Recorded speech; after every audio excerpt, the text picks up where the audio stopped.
Hello, everyone. This is W.A.K. William, host of the High Art on the Edge page. Today, I had the wonderful experience of speaking with DKFM DJ Simon Leclerc. He shared his vinyl picks in Simon Says Vinyl, episode number 8. You can hear him chat about bands such as Slowdive, Sealy, Sweeping Promises, and more. He also shared some wonderful ticket stubs from concerts from the past, along with some rather interesting t-shirts. So, grab a good drink, pull up a nice comfortable chair, and enjoy my conversation with one of the most knowledgeable gentlemen in music, Simon Leclerc.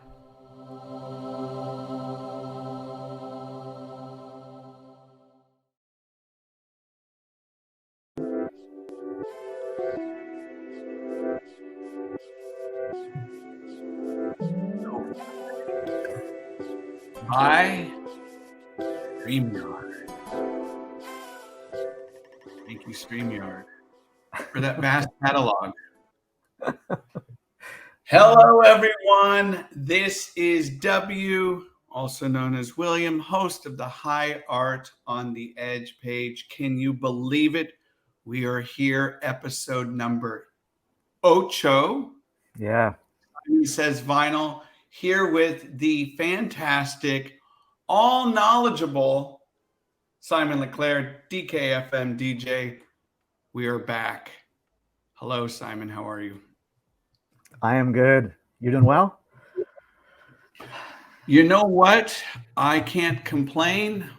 The nasty weather has not hit us. I'm not in Southern California, so it's Right. going to move past us, which I'm praying for. I know a lot of people down in Southern California and already getting reports of like batten down the hatches. This is going to be bonkers, and who knows, right?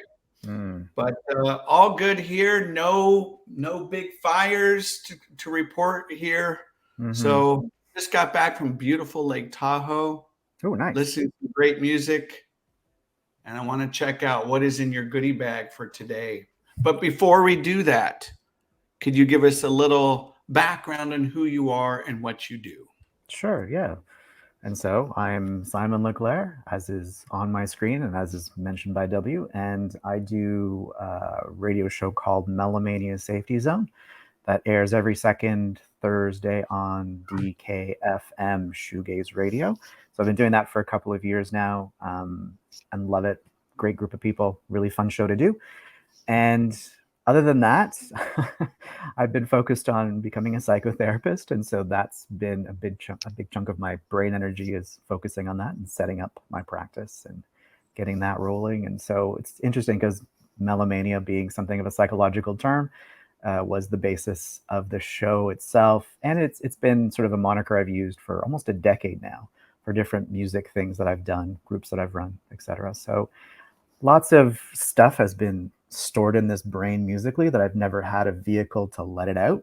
And so I always thank DKFM. I thank Greg for giving me that opportunity, and also for UW for giving me a chance to just spout out all this stuff that's in my brain. It's great. It's a great catharsis for me, and it's really fun. So I really appreciate it. Before we talk about some of these albums that you're going to recommend, how did you get into psychotherapy and why? Okay. So my original undergrad was in psychology back in the 90s. And so I always had an interest in psychology. I went more in an educational route. So I ended up doing educational psychology back then, which led into ESL teaching eventually, along with teacher training. And so I did that for a very long time. A few years ago, I found that a big part of the job that I really enjoyed was counseling people. So a lot of new teachers would have struggles, or my trainers would have struggles, and they'd come into the office and we'd chat for a while, and I'd help them through whatever challenges they were dealing with. And I found that there was really strong satisfaction for me, and it felt good, and they seemed to really appreciate the assistance. And so I started looking a little bit more into counseling avenues and things like that. And when the pandemic hit, it was just like a flashing light. There were so many mental health support needs. So I thought it was a good time to make a full pivot and go over towards becoming a psychotherapist. I didn't want to deal with medication, didn't want to deal with diagnoses. I just wanted to do the talk therapy. And so this psychotherapy allowed me to kind of focus in on that and work on that craft particularly. So that's kind of I'd say that's the big crux of me ending up where I'm at. Can you remind me kind of the age range you work with? Oh, wow. Well, I mean, I've got teenagers all the way right now up to people in their 40s.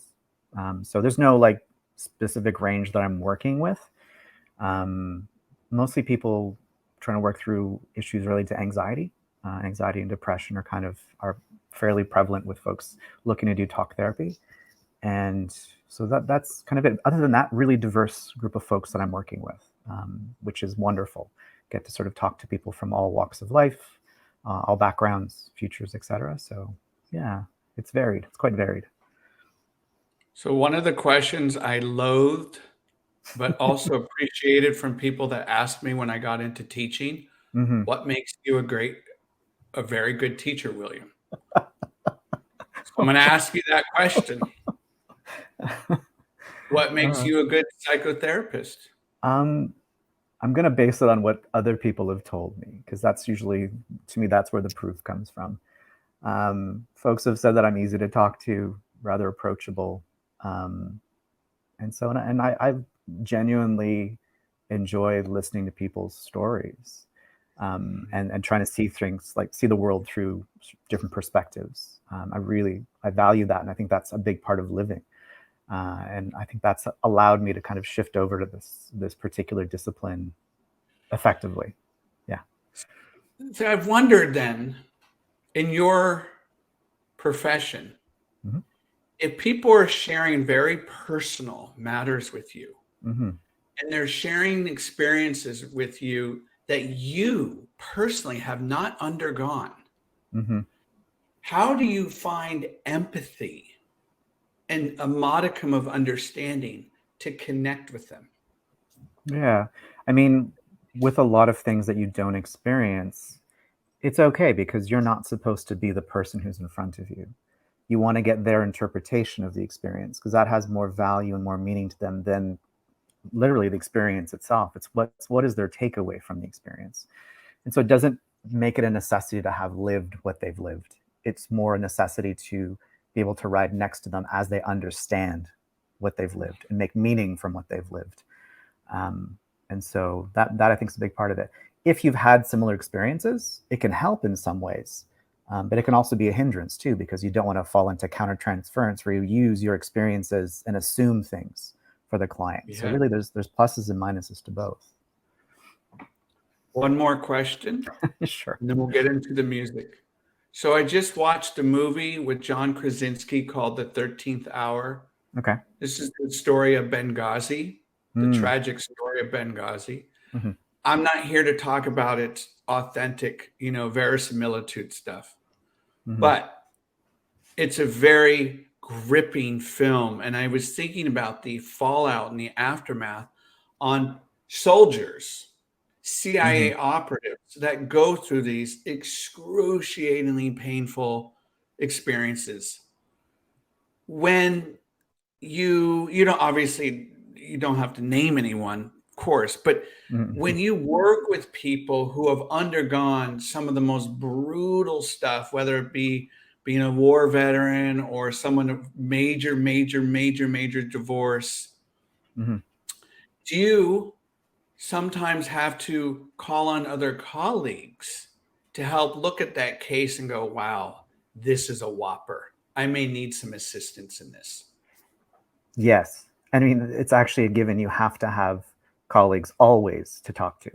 That's a requirement for us. And I'm sure it's the same in the US, but in Canada, we have to have people that we discuss cases with. In my case, it's my supervisor. And so, but even when I'm done my student internship period, I should still have a person or two that either that person's my therapist and I talk about my clients, or sort of a supporting group of other therapists where we share some things to get second opinions, to get input from others.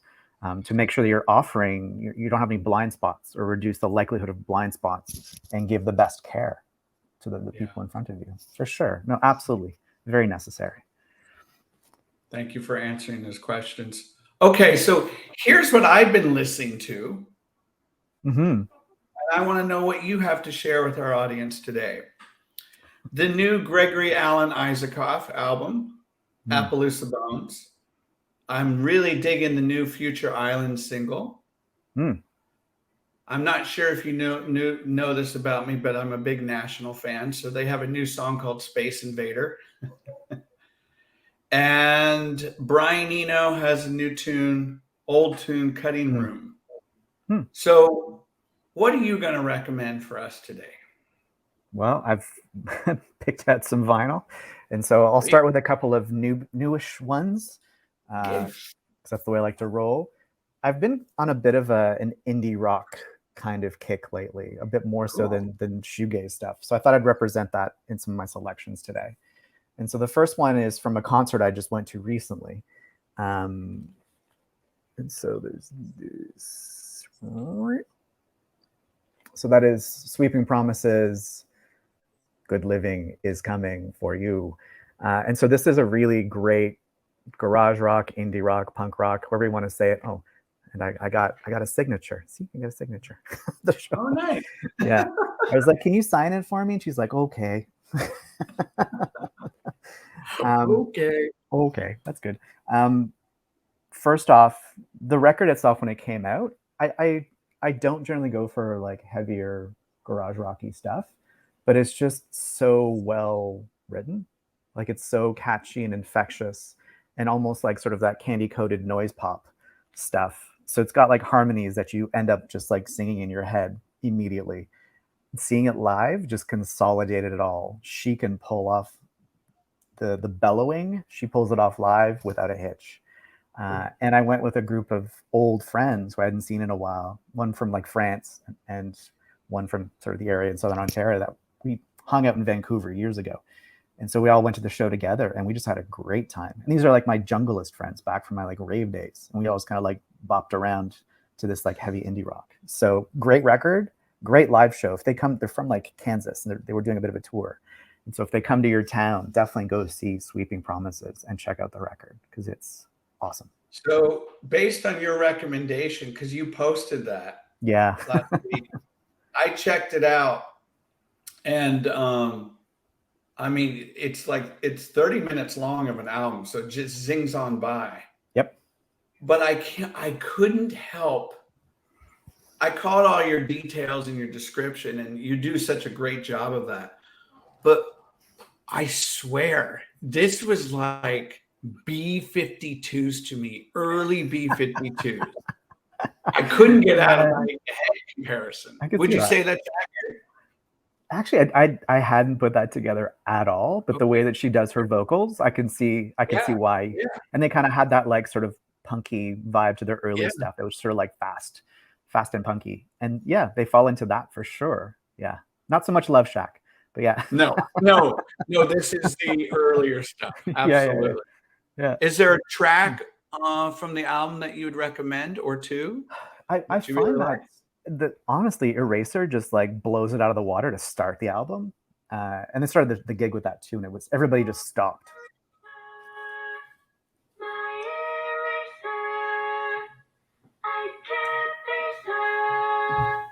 By the way, if you're tuning in, if you have any vinyl picks, CD picks, please put them in the chat box. We'd love to hear from you. My name is W, aka William, speaking with DJ Simon Leclerc, DKFM. He is providing some vinyl picks for us. Okay, Sweeping Promises album, Good Living is Coming for You. Next batter. Oh, and I guess some people just popped up. Hi, Colin, and hi, Heather, because I can see their names just popping up. Hey. Hey. So this next record I picked because I feel like more people need to listen to it. Like Sweeping Promises is getting a fair bit of buzz. I find that people are talking about them, they're getting mentioned, all the rest of it. This next album, I think it's amazing. It's like one of my favorite records of the year, and yet nobody else is really talking about it. So I'm like, I got to do it justice and put it on the show. And so it's this album. You can see the cover here. It's Special Friend. You can't see the name of it. So it's Special Friend is the name of the band. I'll hold that there for a sec. Thank you. Okay. And Wait Until the Flames Come Rushing In. Henry, quiet. My dog is getting mad at the hallway. And it's actually the reason a few reasons I love it. It's great indie rock. It's another great like stripped down indie rock, kind of like noise rock record.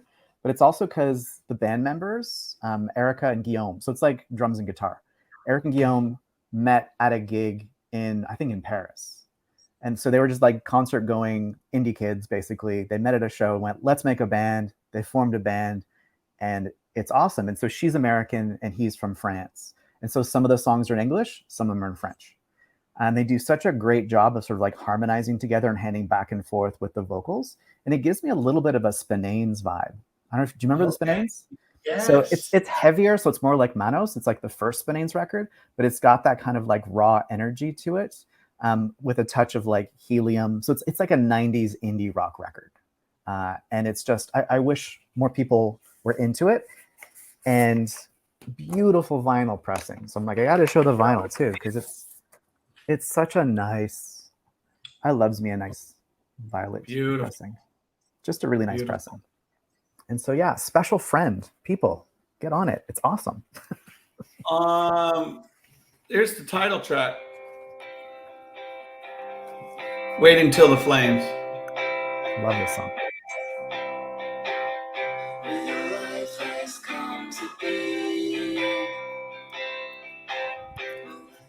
Is this their first album?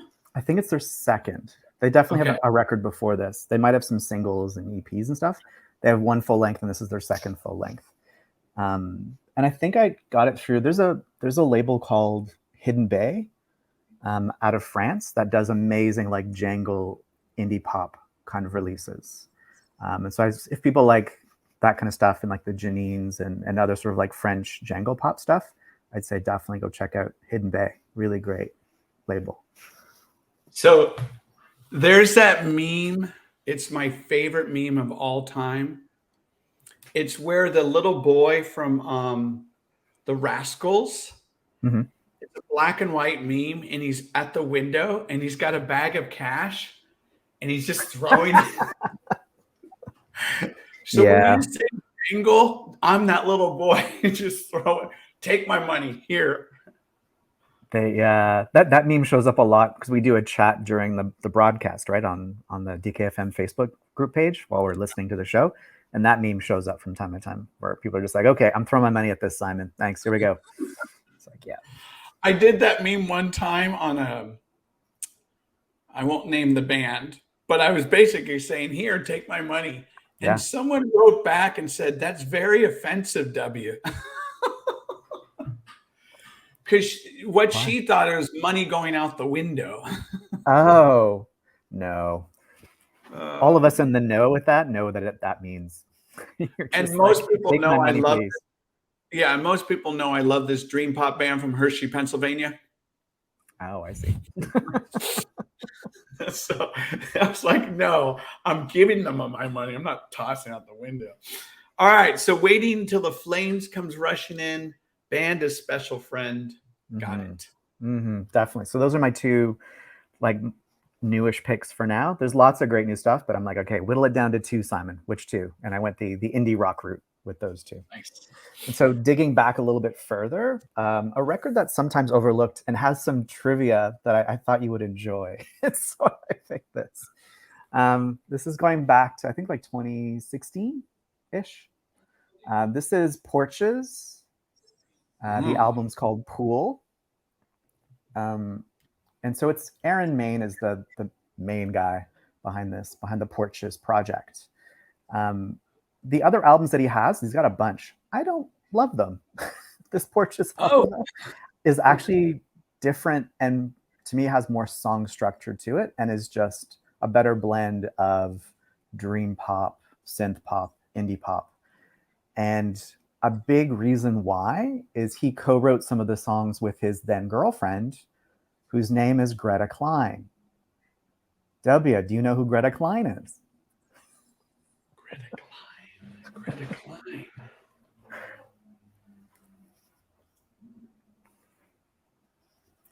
No. All right. So Greta Klein is Frankie Cosmos. So you might know Frankie Cosmos. Yes. She's also the daughter of two famous Hollywood celebrities from years ago. She has the last name Klein. Who might her father be?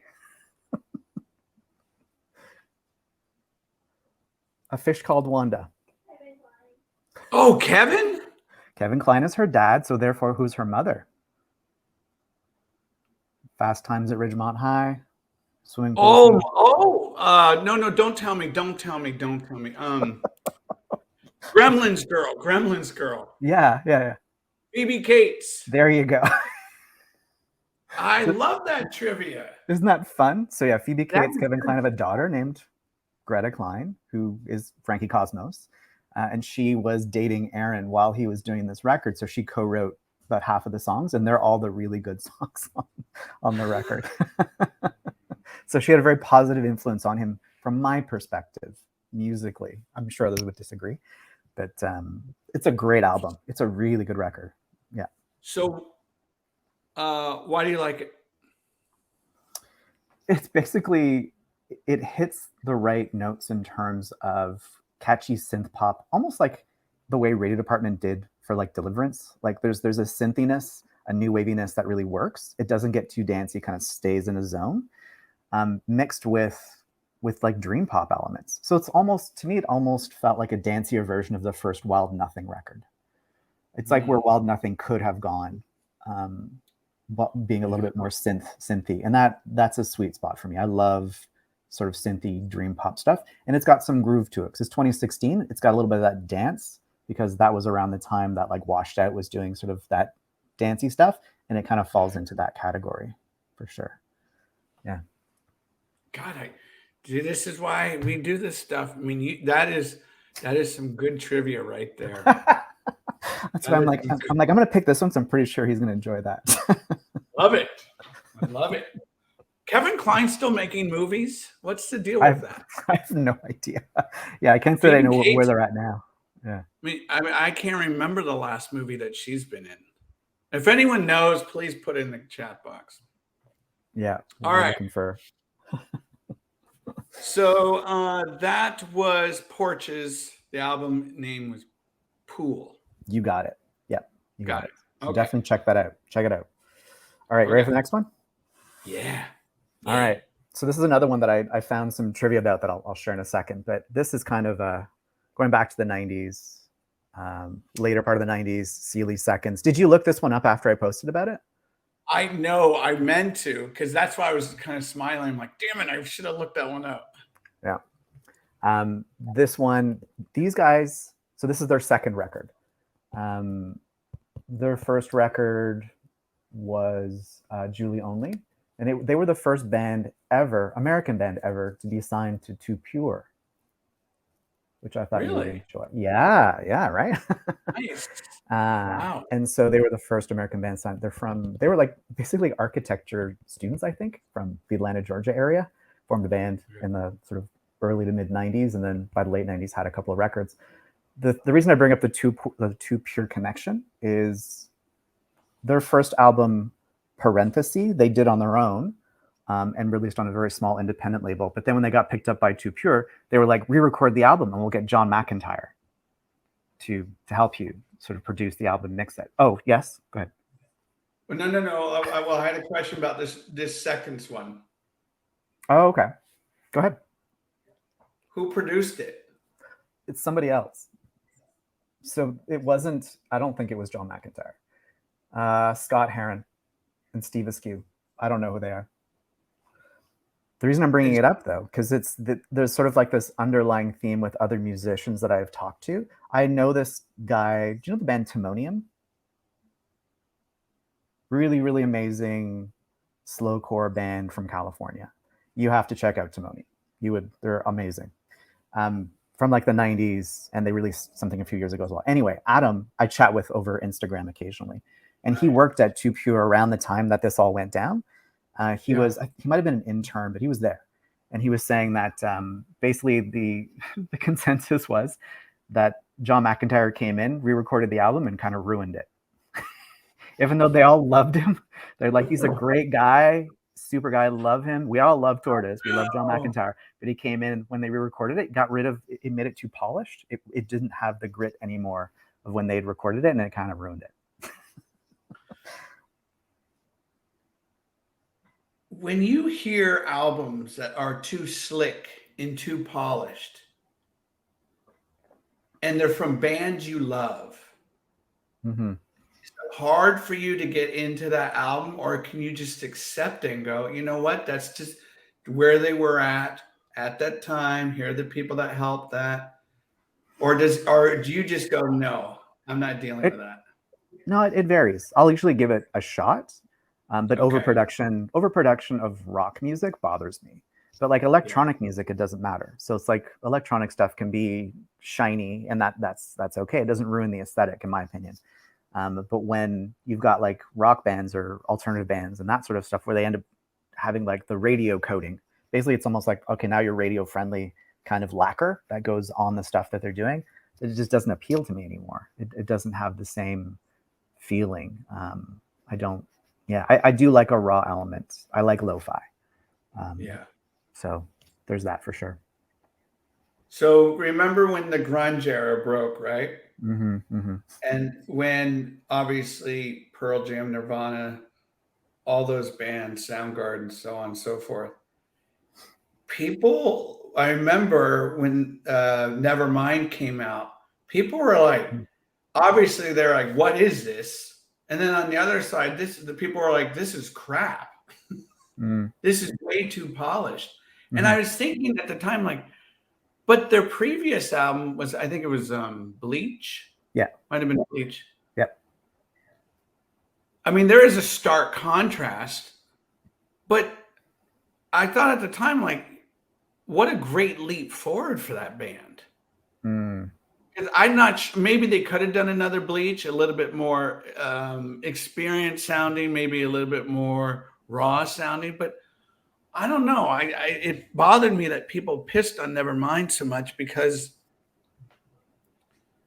I thought it just showed a really nice progression. And they got Butch Vig, right? Yep.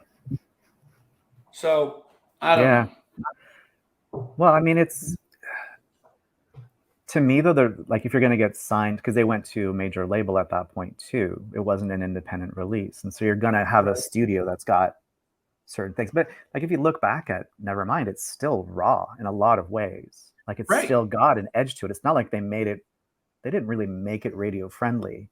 It just became what radio was looking for a brief period in time.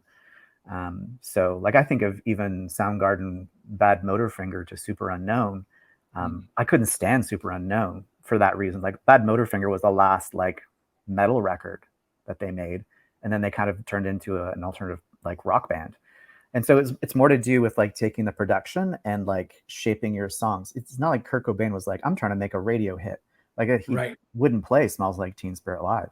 Like, after they released the album, he's like I remember seeing, when I saw him during his tour, they wouldn't play it live. And I think, if I'm not, someone correct me, please, if you're watching, I think that song was literally a ripoff of the Pixies. I think that's what he was going for. A lot like of stuff was. I mean, he was influenced by them for sure. So yeah. And then Bush ripped him off. I've always wanted your take. I've always wanted your take on that. Like, when a band crosses over into that polished sound, do you still hold on to your love and affection for them? It depends. I don't like a polished sound, so more times than not, I don't. But I'll give it a shot and then kind of sort of decide from there. It also depends at what point you discover certain bands.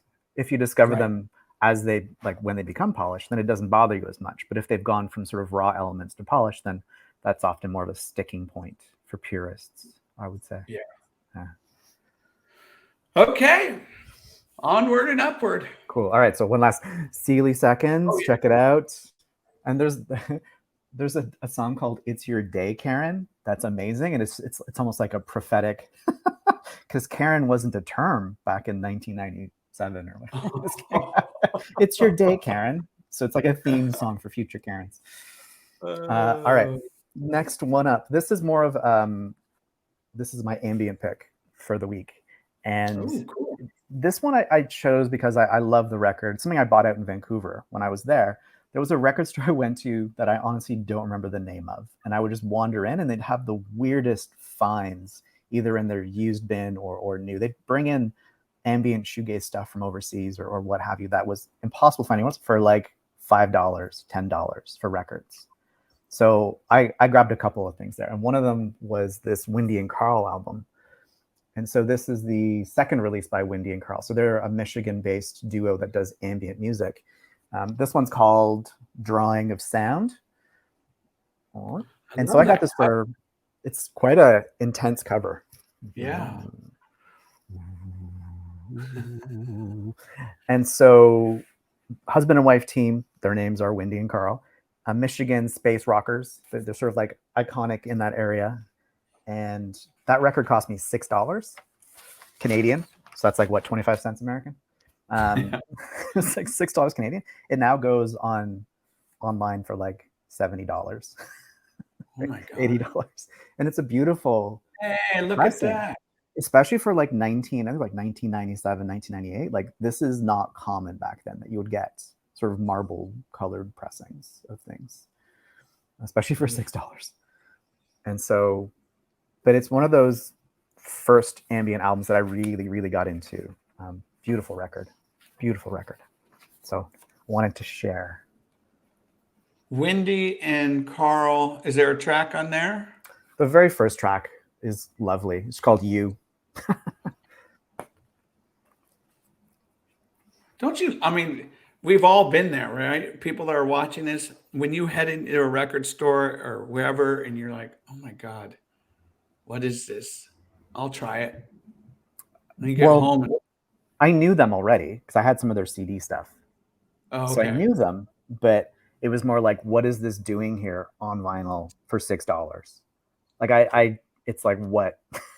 And I'm going to show you two things really quickly afterwards that I found in this same shopping trip that you're going to lose your mind.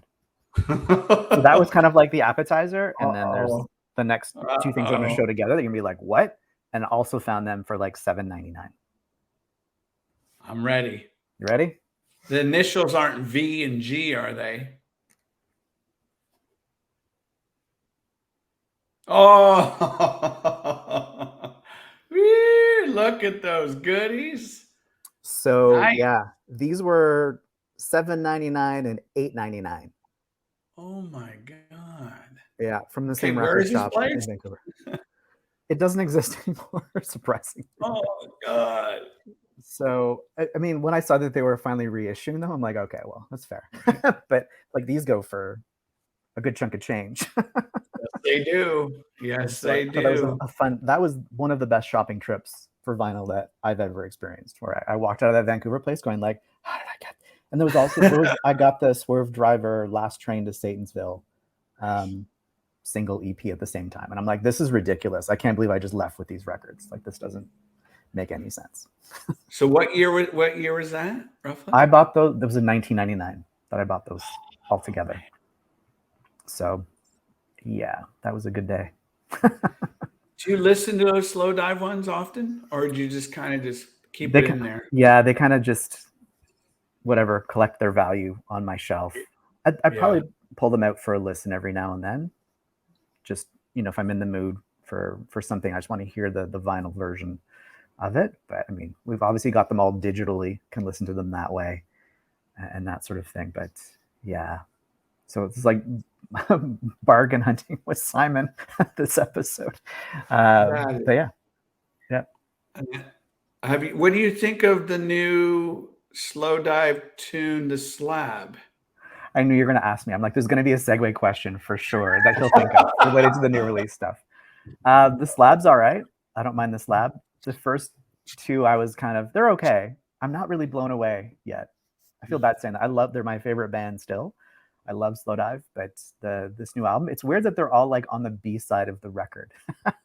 So I feel like Neil's screwing with us. Yeah, I think there has been one review posted or shared, maybe 2 reviews of the album. I won't read it. I don't want to know anything else. Sure. Yeah. The slab's not bad. I like the slab. Yeah. It's different. It's cool. I love that driving energy, that repetition. Yeah. When are you going to go see them? Yeah, September, I think. They're coming through Toronto. It's in my phone. So it's coming up, and there's a little posse of us that are going to go check it out. Nice. All right. What's next? So next, I wanted to get into some T-shirts because I haven't done that in a couple episodes. Please. And it allows me to talk about this particular band.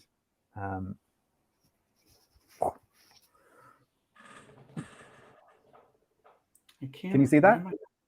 Oh my God! You have that? So you know them, right? The Stratford 4? They're from Palo Alto, I think. Yeah, they're from your neck of the woods. So yes. I loved the Stratford 4. So I sort of was like, hey, I've got this, like, loving. This is one of my favorite albums, but it's not on vinyl. So I'm like, I got to find a way to get it on screen. Oh my God. And so they came to Toronto and opened for Black Rebel Motorcycle Club back in the early 2000s. Makes sense, right? Yeah. And I was like in love with them. Like their first record and that record I absolutely adored. And so this T-shirt is like, it's so beaten up and faded because I wore the crap out of it. And I won't show you the armpits because they're disgusting. But it's like they're one of those bands that I feel like people missed. And when they go back and you're like, you should listen to it, they love it. They love it. The thing's great. Like Chris Strang was clearly a really gifted writer. And Sheetal Singh, the bassist, I've chatted with her a couple times because she does something called Forest Bees now. It's really interesting, cool stuff. And during that, she remembers the Toronto stop because I think her sister was living in Toronto. So she got to go out in Toronto while they stopped over with BRMC and had a great time. So, but people, if you don't know the Stratford 4, you have to check out the Stratford 4. Yes. Yeah. You know, that's like the Rosemaries, another Bay Area band. Are you familiar with them? Yeah, they're really good too. Yeah. God, that's a great shirt. Hopefully it survives. Putting you on the spot here. When was the last time you wore that shirt? Oh God, years ago. Are you kidding me? They'd probably think I was homeless or something. Like it's no longer black. It's like some other color. Oh God. Yeah, but I wanted to That means screen you gave time it for a the lot of Stratford. love. I loved it a whole lot. Before you share the next one, I just want to read out some comments. Colin says, hey, W. Hey, Simon. Hello to you. Heather's here. 13th Hour is a very gripping movie. I agree, Heather. Again, I don't know how authentic and how accurate it was to the actual event, but man, it's a white knuckler there. Vishala says, I like them. Stratford, I remember always wanting to see them, but missed them or didn't get a chance. Vishala. Felix, too bad. I feel for you. And Tyria's like, wow, $7.99 Canadian dollars. Yes. Oh, yeah, there it is. Okay. All right, let's see your next homeless shirt. Yeah, that's kind of they all live at the back of a closet in a box. And so I'm going to see if you can kind of, you probably won't recognize. So there's this. So this is that, don't tell me. Oh, okay. Okay, tell me. Hey, hold on. That is, no. The Depreciation Guild. From when did you see that? Because it's some of the same members of the Pains of Being Pure at Heart. So they toured together and opened for the Pains at Lee's Palace in Toronto. And I grabbed this T-shirt and I loved it. I wore the crap because it's such a neat T-shirt. Yeah. And they were so good live. The Depreciation Guild were incredible live. Like I was blown away by them in concert. And I've got their vinyl. I think I'm not sure if I've shown their vinyl or not. And some of it's quite hard to get. But I posted this on my Instagram, and I can't. Is it Kip, the guy from the Pains, saw it and was just like, "Holy crap! You still have one of those T-shirts?" And I was like, "Yeah." He's like, "I think that because they had 3 or 4 variants of the bars with different color palettes on them and stuff like that." And he's like, "I think that's the version I gave to my mom." So he's like, "I think you and my mom are the only people that still have that T-shirt." Nice. You know what I thought it was? What do you think it was? New Order. Oh, no. Like you had seen them in the 80s or something. No, I would have been a little too young. I swear. Have you seen New Order? I think I've seen them at a festival, Okay. if I recall correctly. Yeah. Was Hooky on the bass? Yes. Yes, I think he was. Yeah. Nice. That make you happy? Makes me happy. Yeah, I love your T-shirt. Any more? I got one more. All right. I try to do the T-shirts and the concert tickets in threes. And so this is one of my favorite albums. And since they're releasing a new album coming up, I thought I'd represent. Oh, cool. Great shirt. Yeah. Love so that. I love that 23 album by Blonde Redhead. Just that does it for me. And so I got this T-shirt in London when I lived in England. I saw them live at the Coco in London. Oh, nice. And it was such a cool venue. I really enjoyed the show. And I'm like, I got to get a T-shirt, and like guitars with wings on them equals a good T-shirt. So their new album drops September. Yeah, I think it's end of September. Okay. Yeah. I played one of their songs on my last episode. You did. Yeah. You did. It's before. I think you played before. No, it was something else. It was something else? Yeah, it was the second single, because I think before is the third single.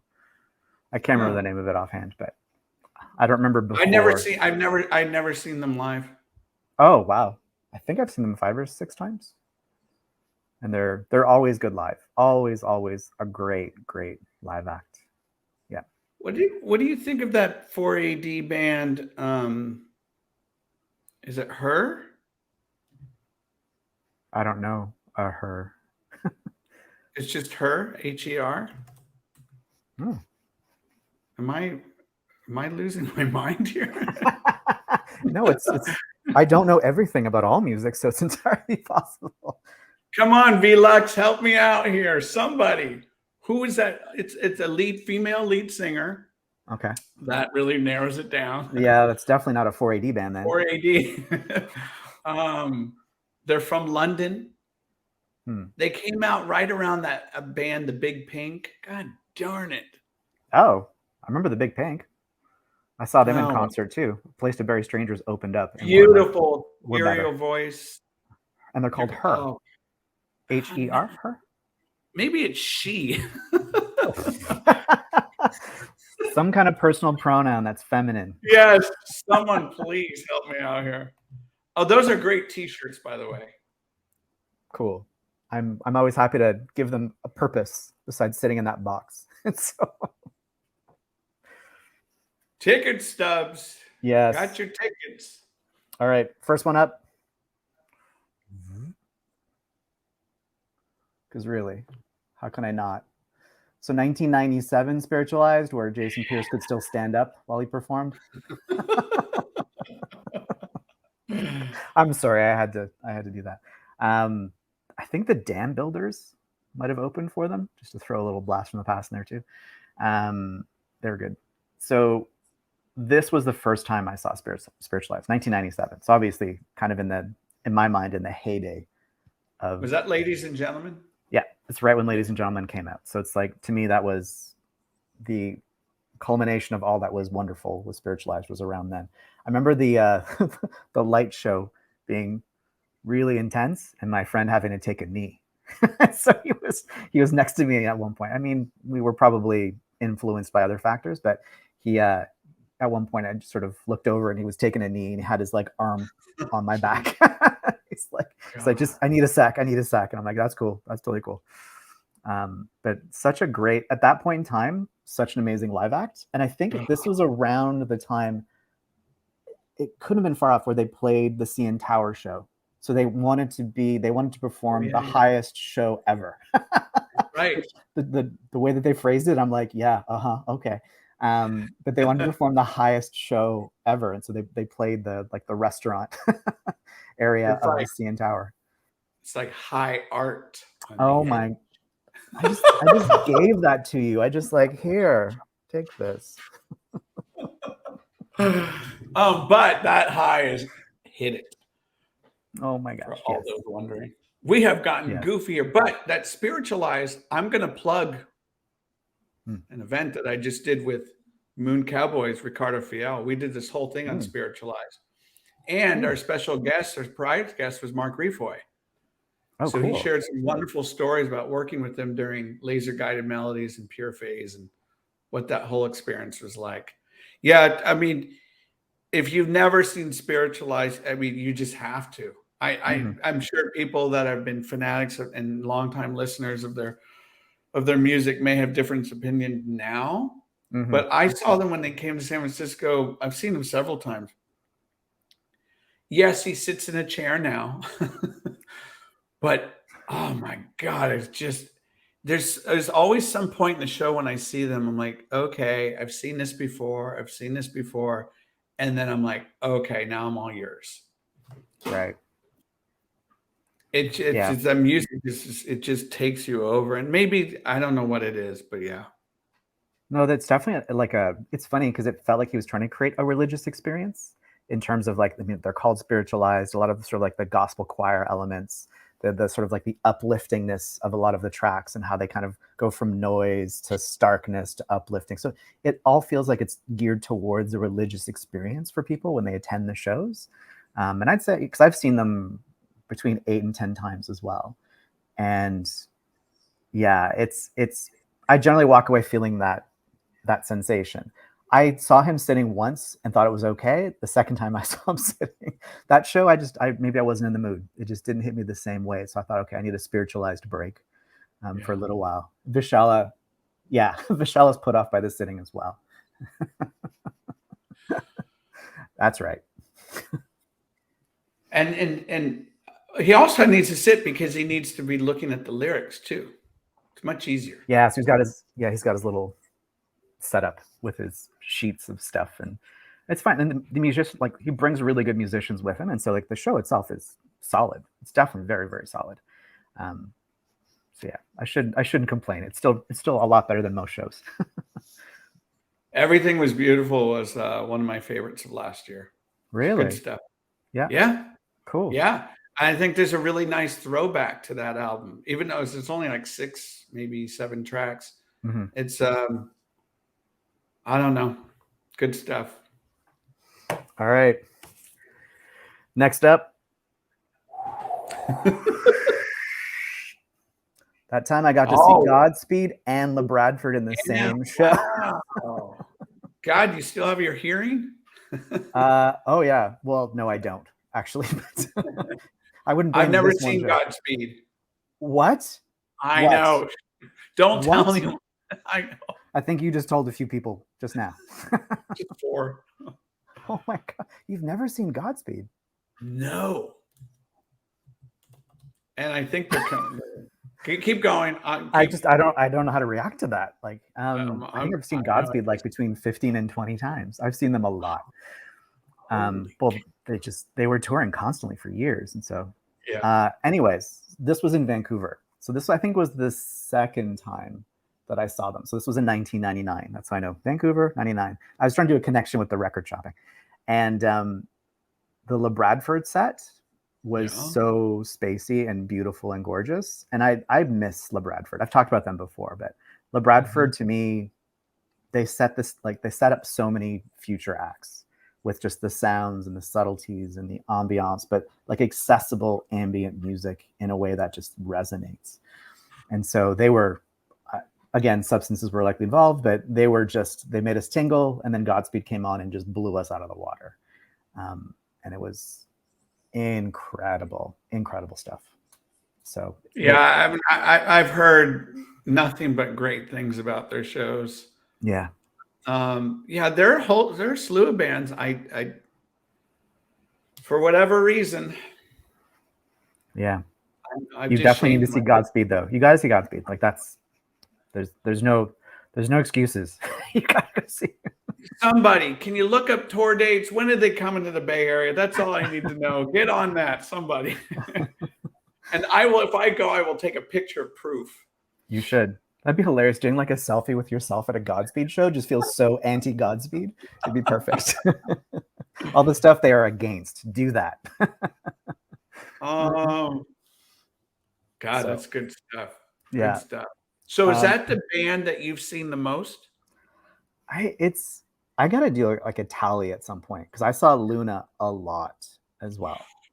And so because they were always in, I know, that you saw I got the reissue Days of Our Lives. So I mean, I love Luna and I saw them a lot, and he just was always back in Toronto. I wondered if it was because of Sean, since he's from Southern Ontario as well, but they were always coming back to Toronto. Like every tour, they'd usually hit us on the way out and then again on the way back. And so I'd see them like twice in a year at least. So, Well, you know what city has Sean now, don't you? is it San Francisco? I don't know. Ding, ding, ding. It's San Francisco. Oh my gosh. I mean, because you had them on your show, right? Like they came in and did a chat when you did the. So Sean's hilarious. Sean is a goofy guy. He's fun. He's fun. Hell of a guitarist. God, when you, I mean, it's when you hear it on album, you're like, all right, this is really good. But when you see it live and the way they work off each other, yeah, Luna is everyone out there go see Luna. Yeah, you have to. In fact, I think that might be the band I've seen the most too. Maybe right next to The Church. Oh wow. Oh no, I'm sorry. 9 Inch Nails. That's my the band I've seen the most, and then probably Luna, The Church, Debbie Gibson. Oh right, yeah. For me, it's Tiffany. Tiffany at the mall. All the malls. I followed her through the mall circuit, and that was definitely my day. Like I loved it. Ooh, have you ever? Okay, let's do that. Let's do this real quickly. Because I don't get, and I'm sure you've got a whole collection of 80s stuff. Maybe not. I don't know. Maybe not you sold it. Not anymore. Like with all the moving around, I had cassettes. I had a lot of 80s cassettes. Tell us some of the 80s music you were into. Like, was it Howard Jones, Thompson Twins? Sure, yeah. I liked a lot of the new wavy stuff. But again, I was younger, so it was just like I was into radio stuff at that point. So I was a huge George Michael and Wham fan. Oh, you were? Duran. Fucking love Duran. They just played here last night at the Guild Theater in Menlo Park. Holds like 300 people. It was a cancer charity foundation thing. Mm-hmm. And I drove by it last night. The tickets were going. It was insane, absolutely insane. But I drove by the line, the lineup, and it's a brand new venue here. Crazy, like Duran of all bands. So that's another band who I first fell in love with, 84, and never saw them live. No, yeah, I've never seen them live. I don't really know if I'd I'd probably go, but for me, it's just more the nostalgia of the records from that era. I think Rio was like my first. So I had Rio and I had 7 and the Ragged Tiger on cassette. Yeah. And those were both just like amazing albums for me at that stage of my life. So did you like bands like Roxy Music or Scritti Politti or ABC? Did you ever get into that kind of? Not with any depth. I knew of them and knew like their singles, but I don't think I owned any cassettes by those bands. Just the stuff that would be on like the top 30 that I would probably hear from them. My uncles were into Roxy Music. So I remember there being some Brian Ferry stuff kind of kicking around the house. Yeah. Yeah, no. Yeah, I've never really picked your brain about the 80s. It's a weird karaoke machine of information. Ooh, are you going to sing for us now? Oh, God, no. We're not in one of those dark rooms with the weird lights and the echo on the vocals. Oh, God. you'll have to wait. I've got one more concert ticket left, and so I thought I would let's do give it. you this last little piece, more out of curiosity, because I wanted to know if you knew these guys.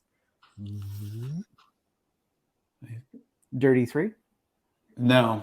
You don't know the Dirty Three. Okay, so you need to learn about the Dirty Three. Where was that? Lee's Palace? It's at Lee's Palace, yeah.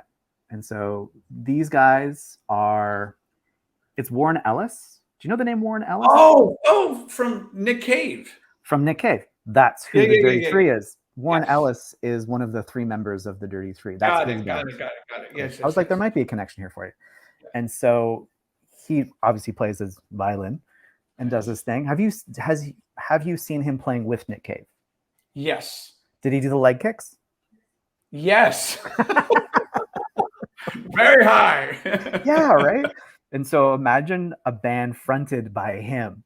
And so it was the weirdest post-rock, high energy, leg kicking show. Love it. And I remember being with my buddies, and we were all just, our mouths were just open. We're just like, what the is going on? Because this was still in the 90s. This was a little after Ocean Songs came out. And Ocean Songs is like, you have to get Ocean Songs. It's just a beautiful, beautiful record. And it's post-rock led with a violin. I guess that's the easiest way to sum it up. Whereas Godspeed is more cinematic post-rock. He is more like balls to the wall. How do I make this into rock, post-rock with a violin? And beautiful, beautiful, serene moments. And then just like absolutely goes bonkers and is so much fun to see in concert.